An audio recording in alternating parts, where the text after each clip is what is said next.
제가 후배들에게 다른 효도보다도 이 효도를 꼭 하는 것. 맞장구하고 추임새라는 게 그게 사내 진미보다 엔돌핀이 많이 생길 거예요. 딴 건 안 하셔도 따지고들 무슨 백분 토론하는 거 아니잖아요, 어머니하고. 맞아요. 그러니까 딱 그것만 지키셔도 네, 좋을 것 같아요.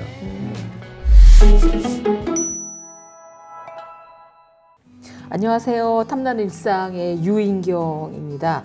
엄마!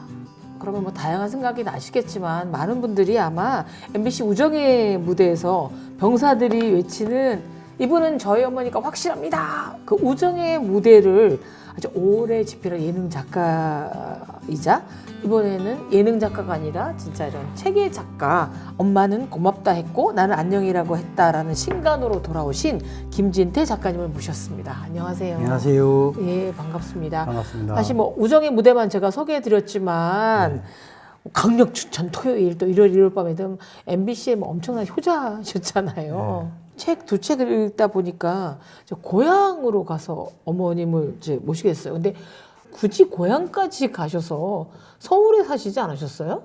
예, 서울에 살았었는데요. 네. 부여로 예, 가셨더라고요. 사람이 계획대로 안 되잖아요, 사는 게요. 저도 네. 사실은 계획에는 없었습니다. 계획에는 계속 뭐 예능 작가로 살면서 좀 아쉬움도 많이 남아요, 사실 그때. 근데 마침 그때 뭐 어머니가 이제 혼자 되셨는데 네. 어머니가 혼자 되시면서부터 저도 가정에 약간 위기가 왔었어요. 네. 그 결혼 생활 그때가 딱 20년 했을 때인데요. 네.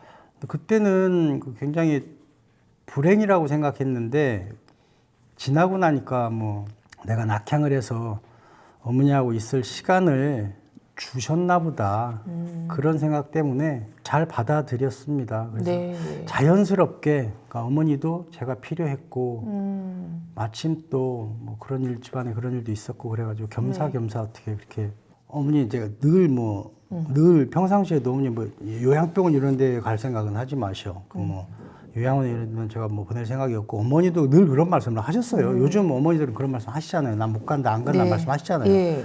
저희도 뭐 둘이 그렇게 약속을 했었는데 갑자기 이제 뇌경색이라는 병이 온 거예요. 갑자기 그건 어느 날 갑자기 교통사고처럼 오더라고요.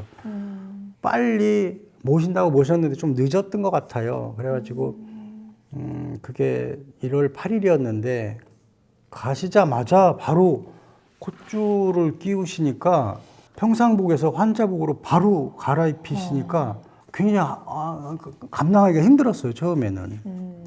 그렇게 해서 갑자기 어느 날 갑자기 이제 환자가 되어 버리셨죠. 그러니까 모든 계획이 다 어그러지는 거예요. 뭐 집에서 제가 예를 들어서 뭐 20분 30분 만에 그 욕창 방지하기 위해서 그걸 해야죠. 뭐 네. 이제 저 피딩이라고 해서 이제 콧줄로 경관식 식사를 넣어줘야 돼. 그거를 해야죠. 끝까지 그렇게 좀 해보려고 했는데 안 되더라고요. 이게 뭐 긴 병에 효자가 없다는 말이 아니라 긴 병에 돈이 없다는 말이 요즘에 딱 맞아요. 간병비가 굉장히 많이 들어요. 그래서 결정을 그렇게 밖에 할 수 없었어요. 근데 이 책이 다른 책이랑 조금 차별화되면 아들이 어머니한테 보내는 편지예요. 이렇게까지 장르별로 많게 엄마한테 편지를 쓸 수 있는 힘은 어디서 나온 거예요? 일단 같이 산 세월이, 그러니까 밀착해서 산 세월이 10년 가까이 돼가지고 네. 일단 뭐 어머니 그 목욕을 제가 시켰었어요. 그리고 집에 계실 때도 건강하셨을 때도 그래서 서로의 어색함은 애초에 없었고 그리고 편지는 제가 매일 그렇게 뭔가를 했잖아요. 어머니한테 뭐 네. 식사를 차려드리고 뭐 목욕 시켜드리고 뭔가를 매일 했는데 휠체어를 몰고 또 예. 산책도 가시고. 근데 어느 날 갑자기 아무것도 그 병원에 딱 들어가시면 제 손을 떠나요. 뭐 아무것도 해드릴 수가 없어요. 너무 어느 날 갑자기 저도 너무 당황스럽더라고요. 시간이. 그래서 뭘 해드려야 되나. 그래서 의사 선생님하고 환자복도 제가 못 만지잖아요. 근데 양말은 갈아 신겨드려도 된다고 하더라고요. 양말. 그래서 제가 매일 양말이라도 그럼 제가 갈아 신겨드리겠다. 그래서 매일 양말을 알록달록하게 사가지고 사소한 즐거움이 있어요. 그게 어머니가 표현 못 하셨지만 그러다가 어느 날 이제 엄마가 제 이름을 잊어버리시거나 그럴 날도 올 거잖아요. 네. 조금씩 이제 뇌경색이라는 게 그렇더라고요. 네. 그래서 이제 기억을 아주 잃어버리기 전에 엄마하고 있었던 일들을 하나씩 써보자. 엄마에게 편지를 한번 보내보자. 그럼 매일 그냥 한 톡씩 쓴 게 그렇게 분량이 그렇게 되더라고요. 그 책을 내고 그럴 계획은 없었는데 그냥 하다 보니까 그냥 측은지심이 가장 큰 것 같아요. 측은지심이 요즘에는 일하는 소가 없습니다만 옛날에는 우리 어머니 보고 제가 어머니 참 소 같아요 그런 말 한 게 옛날에는 소들이 평생 일만 하다가 죽어서도 더 소꼴이며 우설이며 도가니며 뭐 심지어 혀까지 예, 다 줄 거 다 주고 우설까지. 떠나잖아요. 네. 그 엄마는 참 소 같아요. 우리는 자식들은 뭐 하나 도우면 무슨 활성산소 같고 무슨 유익균이라고는 없잖아요. 우리는 자식들은 해만 되고 득이 안 됐던 것 같은데 그래서 그런저런 반성문의 개념도 있어요. 울었던 이유가 엄마 그리움보다 제가 참 못난 딸이라는 자책감 때문에 많이 울었던 것 같은데 근데 아들은 좀 다를 것 같은데 어떤 일이 제일 힘드셨어요? 어머니 간병 중에. 지금도 말씀하셨다시피 이렇게 좀 바라보는 게 제일 힘들었어요. 쳐다봐야 되는 거 자체가 맞아요. 엄마가 맞아요. 이렇게 하루하루 작아져 가는 게 보여요. 그리고 매일 제가 이제 마사지를 하다 보면 그 작은 몸이 점점 더 작아. 이거 눈을 만지고 있으면 자꾸자꾸 녹잖아요. 그런 것처럼 손으로 느껴져요. 그게 매일 만지다 보면 그게 가장 힘들었던 것 같아요. 근데 제가 볼 때는 아유 이건 하늘이 내린 효자다 싶을 정도로 그 지극정성을 다하셨지만 돌아가시고 나니까 그래도 후회되시는 게 있죠.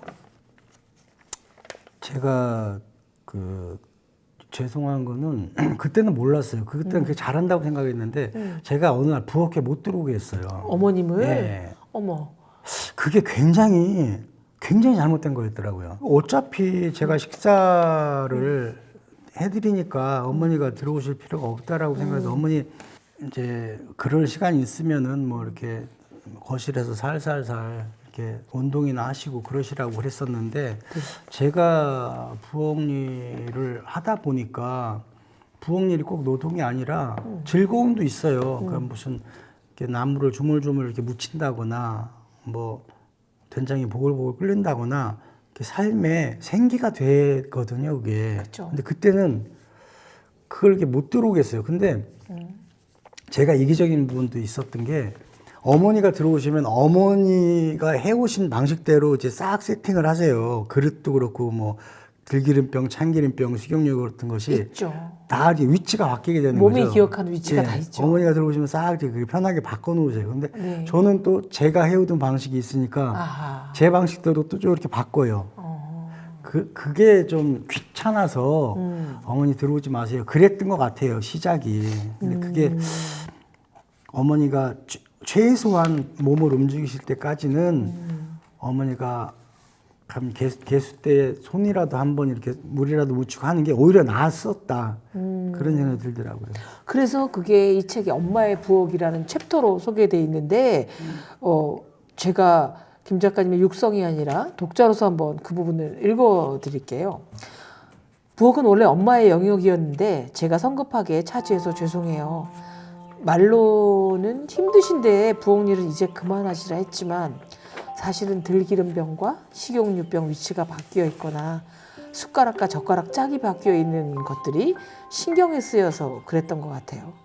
마음이 적적하거나 허전할 때 개수대에 손을 담그거나 조물조물 나물이라도 묻혀대면 손끝에서 퍼지는 고소한 참기름 냄새나 새콤한 식초 내음, 구수한 밥 내음이 어느 화려한 꽃 냄새 못지않게 좋으셨을 텐데 엄마의 부엌을 내가 멋대로 차지해서 죄송해요.